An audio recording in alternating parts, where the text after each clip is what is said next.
Zino ze zimu ku nte z'abatuuze ku kyalo lw'Engoma n'Entazo mu ggombolola y'e Nabitange lw'emiyaga mu disitulikiti e Ssembabule ezatemeddwa abantu abatannaba kumanyika. Nja gavumenti 12 wano. Bakabaaga abantu abatemeddwa ente zaabwe batubuulidde nga bo basooka okufuna ebibaluwa bikiro kitwala omunaku ebyali batiisatiisa okuva ku ttaka lino. Bona twasanga enti nazo nzekura nuko twatungira ekibaraha kuna abari n'ingende sogwa abari nakwata ebishani ko natyamukira nashanga ekibaraha barga kukikwata CID aho warwemiyaga ekibaraha cyandikiro nkiwoninga abantu bahaka harha abantu bana. Abamu ku batuuze batuuse n'okwoza ku mmunye nga balaajana nga basaba abakulu okubayamba kubanga balangibwa bwemage nga bali mu kutya kubanga abatemye ebisolo bino bandikomawo ate ne batwala obulamu bw'abantu. Batubonabonesa ensi eriho gavumenti eriho nkireetwa ki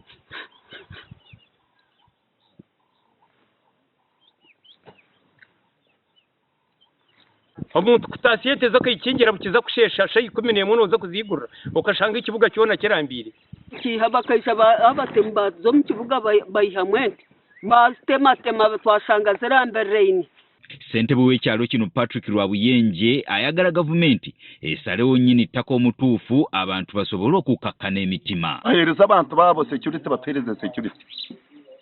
Tindi side yo hatindi side yo ha government ndi ha side ya government tutambira habo kwa no muzaire wabona government tutambire no muzaire wabona ngo turi kubasa kwirkangira taro handi. Omwogezi wa polisi mu bendobendo ly'e Masaka twakasirye atubuulidde nti babakanye ne kaweefube okunoonyereza ku nsonga eno. Polisi yaffe e Ssembabule ng'eri wamu ne ginaayo y'Erwemiyaga bali ku muyiggo oguzula abantu abagenze maaso ne balumba faamu eziwera ddala 2 okuli okulumba ekiraalo oba okugenda mu kiraalo ky'abantu ba mirundi 2 mu kyalo ekimanyiddwa nga Ntyazo village saako n'ekyalo ekimanyiddwa nga Kitooke village nga wano kigambibwa batemye amagulu g'ente eziwera ddala 8 nga ewa Mwami Benin Wilson batemye ente 4 amagulu g'emabega saako newa Mwami Kachumu Wilson ne batema ente eziwera ddala 4.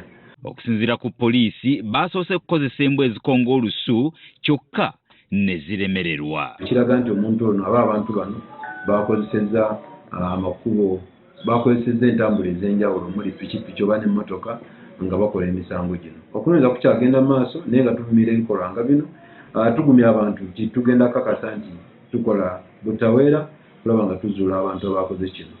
Kati abatuuze tebamanyi kyakuzzaako ng'abamu bali mu kutya tebamanyi ngeri gye bagenda kukuumamu bisolo byabwe.